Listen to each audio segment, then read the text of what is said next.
Hello and welcome back to Big Bear Automations. We are on day 7 of our Learn n8n in a year, and today we are learning all about triggers, every trigger node that we can see, what the trigger nodes do, and how we can fire them off, and some examples, I suppose, of when these are a good way or a good thing to do and which one to use, when not to use, and all that sort of stuff. So it's really good. If you're not familiar with what we're doing here, I suggest you go back to day 1, which I'll put a link up around here somewhere. That basically I've got 10 years experience in coding, back-end, front-end, low-code, no-code, automations, etc. And I'm stripping it all back and starting again from the beginning. We are going to go through step-by-step n8n, learn all the way, and by the end of it we should have a good understanding of the foundations, the mentality behind what we're doing to solutionize, and then how we actually use those solutions in a tool like n8n. In a year's time, n8n might not be the tool that we use, but it's the core foundations that we're trying to learn here, which is the main thing. So today we are going to be looking at trigger nodes. So at this point, you should have your n8n instance all up and running. We should be able to create a workflow, and we're here at the add a first step stage. So as you already know, and what we've already said, a trigger node is just something that starts that workflow. So something that kicks it off, something that allows for the rest of that workflow to know that it needs to be triggered. It needs to run through the nodes that we've set up. So there's a few ways to do this.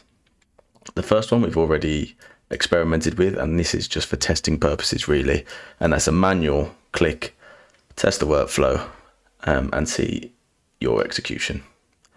That's simple. We use this a lot for testing. It's very good for testing purposes, but however, when it comes to actually using the workflow, we probably never ever have that as your starting trigger, unless you purposely meant that you're going to come in and fire it. But I can't see a circumstance in which you actually need to do that. There may be a particular use case out there that you need to randomly come in and fire this off manually, but I don't like the word manual, which is why we do automations. So that one's for testing. The next one, on app event, runs the flow when something happens in an app like Telegram, Notion, or Airtable. Again, there's a lot to cover here, but basically all it is that if there's an app that you want to trigger your workflow, so something like ClickUp task, an email message has come into your Gmail, a row from a Google Sheet's been added, something's happened in GitHub, your Google Analytics, there's loads. A calendar event has been added to Google Calendar, do something. Someone's changed the Google Docs, do something. Someone's added a file to Google Drive, do something. Like, there's loads of different things in here that you can do. HubSpot, if your CRM's in HubSpot, a new leader's been added. You want to trigger a workflow that's nurturing, you want to send a first email, or that side of the fence. There's loads of stuff in here. Jira, all your big workflow tools, MailChimp again. There's loads of stuff to experiment in here. Microsoft To Do, Excel, Monday.com, which is another big one. I've done quite a bit on the Monday stuff. Hard to go through all of these, but PagerDuty is a good one as well if you are on call or something for a big tech company and you need PagerDuty to trigger a workflow for you, maybe to wake you up or something. It's a pretty extensive list that you can use here as an app event. So I won't go through all of it because, as you can imagine, we'll be here all day. But concept is, if there's an app in here, you can go through it and trigger something based on what the triggers that they've given to us. So if I do an example, and I'll go down to Gmail on message received, we're going to poll for any messages every minute, every hour, every day, custom, however you want to do it. You set up your credential. We've already set up a Gmail, which we did last day 6. So you might want to go have a look at that. Message received, and then it will just get you the data. So there you go. You get your message. You can then use the data from that trigger to do whatever you need to do with it in the workflow. Again, extensive list. We won't go through all of it, but that's the concept. If the app isn't in there, then you'd use a webhook call, which we'll go and have a look at in a second, but we'll go down this in sequence. So on a schedule. So this is your cron stuff. And all this is that you can say how many seconds you want it to trigger, how many minutes you want to trigger, how many hours, days, weeks, months, or you custom cron.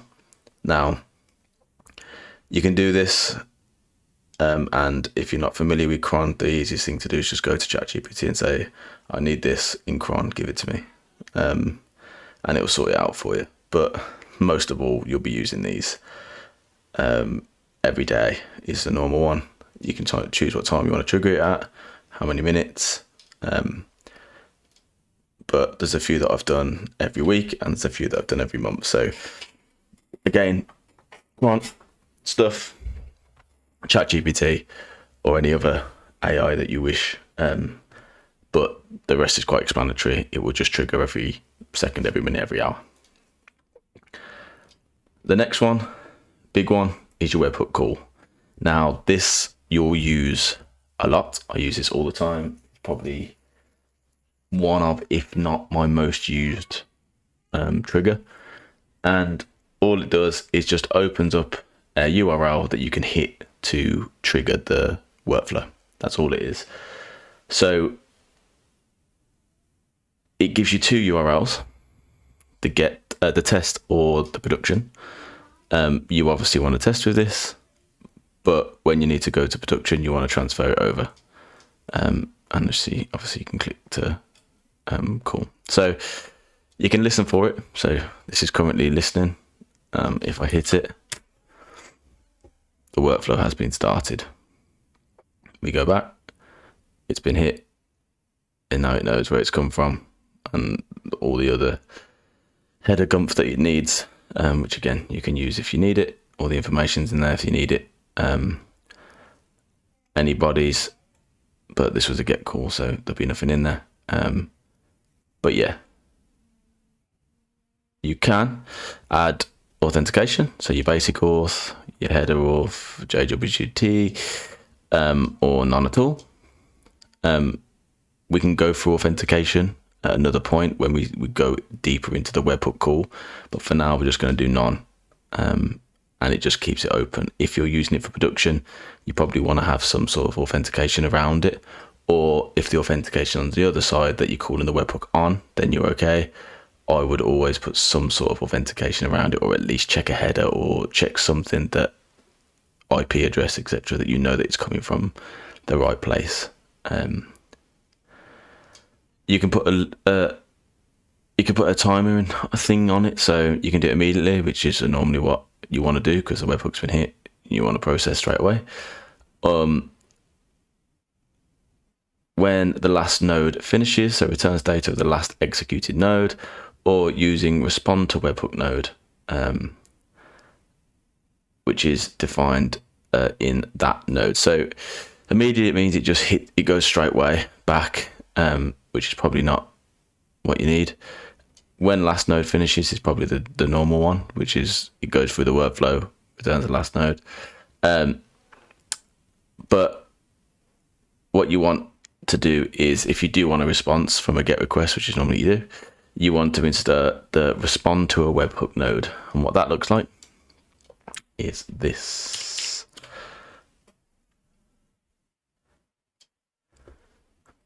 And all it does is allows you to output whatever you need to the request. So if I just show a quick example, we're going to return a body, and all it's going to be is the host. Oh, nope, that's wrong. I'm going to return the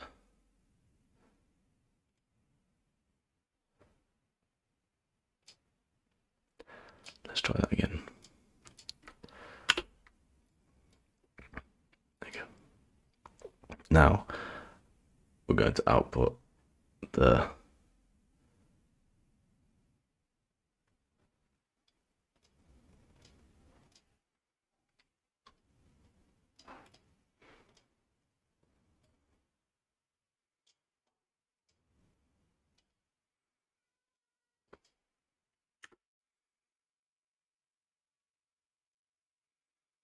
found it there, but it doesn't tell you in the output, which is very interesting. Oh, wouldn't tell me what my body is.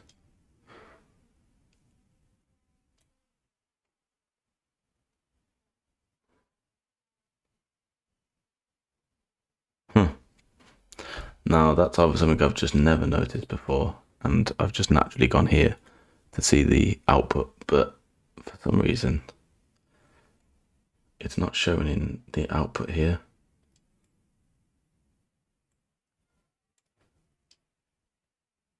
Maybe that's just something that I've just never noticed before, but if you know, or if when you test it and it shows you, let me know. But either way, that's where you'll see it. So when you call it, you get a 4. That's because I haven't activated it. So obviously you want to test the workflow, and then if you hit it again, you'll get the data here. Okay. Look, now if I hit it again, because I haven't activated the webhook, then it gives you the 404. So if you carry on, and if you did activate this,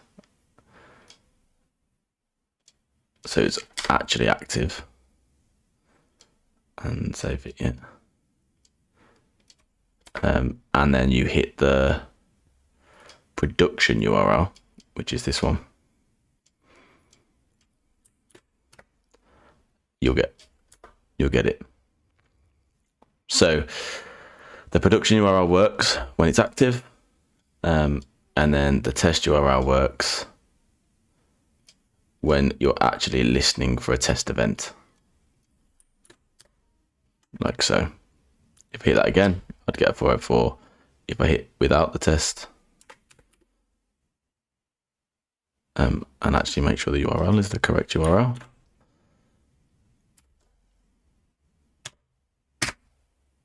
then you get it. You get the return. I'm just going to deactivate that for now, because obviously we only want to do tests. So there's different methods, which is your standard API stuff. So you got delete, get, head, patch, post, put. You're probably only going to care about get, post, and put most of the time. If the other ones come up, then the API documentation with whatever you're trying to do should guide you, but most of the time you just want post or get, really. The odd put maybe, but in all honesty, I only ever use get and post most of the time. So the difference is that get is that you're going to get hit with it's just going to hit the URL with no body. There might be a query string in there, but other than that, it's just a very simple call. Post, little bit different. You're going to be getting a body in the webhook, and then you can use that data to continue down your workflow. Again, we will mess around more with this. This is just a quick overview of the triggers, but as we go through this, we'll set it up on Postman, and we'll actually start doing some testing with webhooks and in workflows, and you'll see what I mean.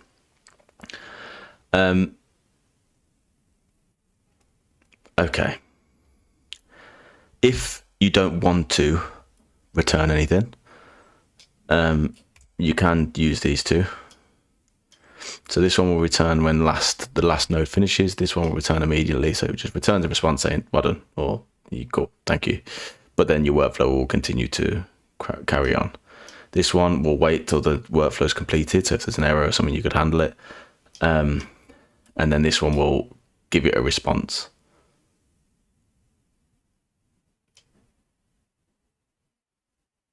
Cool. So in settings, we've got allow for multiple HTTP methods. Again, post, get, having one URL is a lot easier. And you'd probably normally see this set up anyway. And all it is that if they call it with the get, handle it. If they call it with the post, you can handle it another way. Again, we will mess around with the webhook. We'll probably do a video on webhooks only, because it's a very important trigger. Well, for me it was anyway, so it'd be worth going through that with you. Cool. So we're going to delete these and we're going to go on to the next one. So this one is on form submission. Again, test URL, production URL. You can give your title a form, a title, give your form description, add a form element. So let's say name. You can give it whichever one you want: password, text area, hidden field, email, drop down list, custom HTML. I'm just going to do text for now. Placeholder is give me your name. Set it as required. Respond when form is submitted or workflow finishes. So as soon as it comes in, say we've got it, or workflow finishes. Cool. We're gonna test that. You get a nice submission. Submit your name. Test it's come through. We get it in a JSON body here that we can use in the rest of the workflow. Again, you can flesh this out as much as you like, add more. So let's say we're gonna do a number this time. So age, number, I'm a vampire. Test that. Let's get the link. Test that. Hit the link. Name, hit test, and I'm that old. Go back to your workflow. Again, name, age, and you can flesh out these forms as much as you want. Put some custom HTML in there, etc. It's basically a way to capture leads, I suppose. But you could just do it with a type form and make it look sexier. But it's just a nice way to do it. Then we've got when executed by another workflow. So what all this is that you can have multiple workflows linked to each other, so you don't have to have it all in one big workflow. Very good for like AI agents and all that side of the fence. If you want to send it down to a different tool, or you want to use a different tool, you can just send it over to a different agent that can focus on something else instead of having one that does it all. So you have like a head agent, or a manager agent, and then that sends it down to date agent and email agent, calendar agent, etc. Another example, actually I'll show you an example. So if I trigger this manually and then add in a execute sub workflow, so this is where it will send it to a different workflow.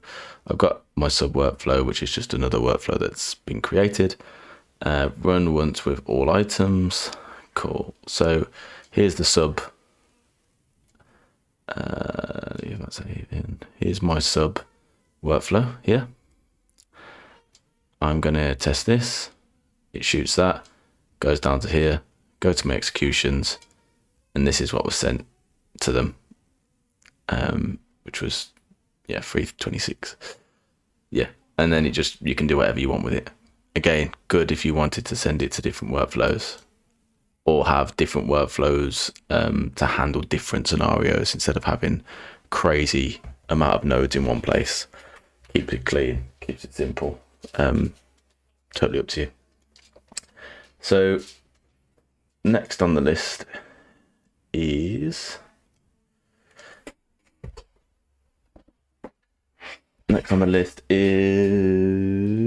on chat. So again, you've probably seen these being tested on various YouTubes, and all it is that it creates a chat for you, and you can, every time you return, you get a message.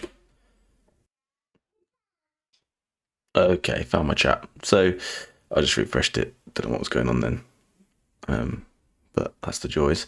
So you'll have a chat. It will come up at the bottom, which should do. If you don't, then you'll have to just jump out your workflow, come back in, and then when you type to it, it will trigger your workflow, and then you get your outputs. Simple as that. This obviously is very good for your AI agents and having a chat interface. Again, I would use it as a testing mechanism more than anything. I'd probably just make my own chat, make it look better. You can do a publicly accessible one,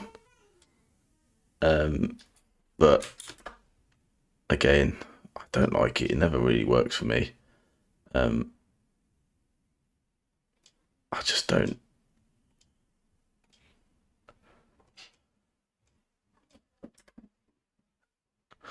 I don't know. I'm just not a big fan of it. It just looks a bit meh. Do you know what I mean? You kind of want to make it look a bit sexier than that. But that's up to you. Want to keep it simple? You can. So there are other ways to run your workflows, and we'll go through these quite quickly. Email trigger. So if you set up your email, again, you could just use the app event one. Same sort of concept. Error trigger. This one, very useful. Again, if you go into settings of whatever workflow you're in, if you're in error workflow, you put it in here, and that will need the error trigger to make it useful as a workflow, an error workflow.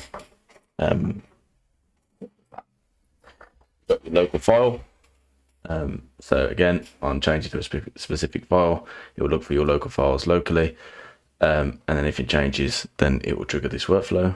Good to keep governance, I suppose, on various files. Again, would you just use it on a Google Drive or SharePoint? Probably, depending on what your tech stack looks like. MCP server. Now this is the new one, the new stuff, which is very, very cool. We will touch on this at a later date, but this just turns it into an MCP server basically, so that you can get exposed to your other agents, and it uses the n8n tools from it. Again, looks cool.